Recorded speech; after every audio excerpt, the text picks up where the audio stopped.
Saudara-saudari yang dikasihi Tuhan, selamat pagi. Sebelum kita mendengar firman Tuhan, marilah kita berdoa.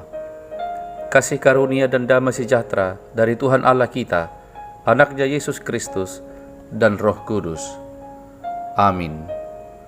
Firman Tuhan bagi kita hari ini tertulis dalam kitab Kejadian pasal 35 ayat 2. Lalu berkatalah Yakub kepada seisi rumahnya dan kepada semua orang yang bersama-sama dengan dia, jauhkanlah dewa-dewa asing yang ada di tengah-tengah kamu, tahirkanlah dirimu dan tukarlah pakaianmu.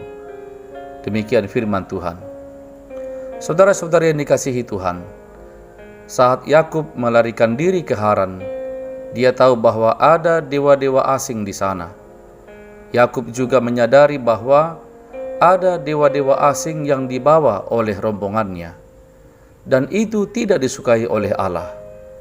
Oleh karena itu, Yakub meminta agar semua orang yang bersama-sama dengan dia menjauhkan diri dari dewa-dewa asing itu, mentahirkan diri, dan menukar pakaian sebagai simbol dari tindakan menanggalkan semua jimat dan hal yang najis lainnya.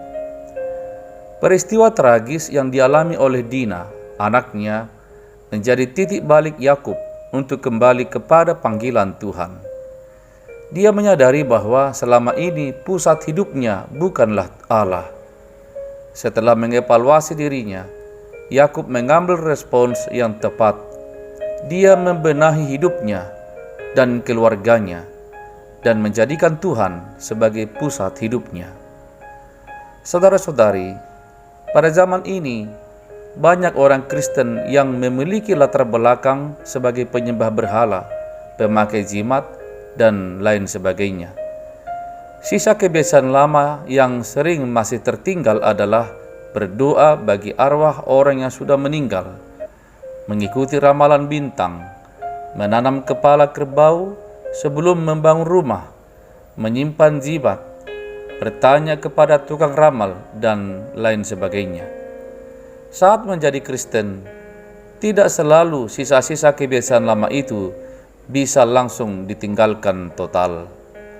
Saudara-saudari, bergaul dan memakai benda-benda jimat, guna-guna, ritual perdukunan, dan benda-benda gaib yang memuja dan mempercayai kekuatannya dan kuasanya memancing murka dan kemarahan Allah.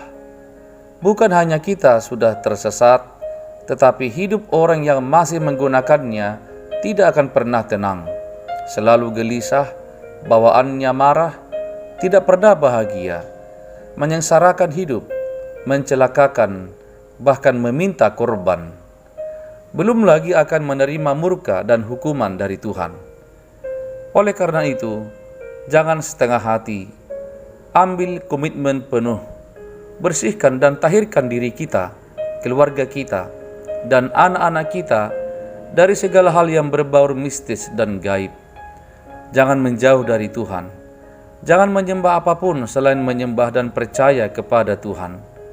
Sepahit dan semiskin apapun hidup kita kini, bersihkan dirimu dari berhala-berhala dunia ini, dan percayalah hanya kepada Tuhan Allah.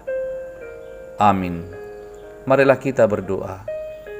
Terpujilah nama-Mu ya Tuhan kami, yang mengingatkan kami dengan tegas untuk bersikap membersihkan diri kami dari segala riwayat masa lalu yang berbau mistis. Dan biarlah kami sungguh-sungguh mengikut Tuhan dan percaya hanya kepada Tuhan Allah, sehingga hidup kami mengalami ketenangan, kedamaian, dan diberkati oleh-Mu. Biarlah semua keluarga kami berbahagia, karena bersandar hanya pada kuasa dan kekuatan Allah, dalam Yesus Kristus Tuhan kami. Terima kasih. Dalam nama Yesus Kristus kami berdoa padamu. Amin. Saudara-saudari, selamat pagi. Selamat berakhir pekan. Dan selamat mempersiapkan ibadah minggu besok. Tuhan Yesus memberkati. Shalom.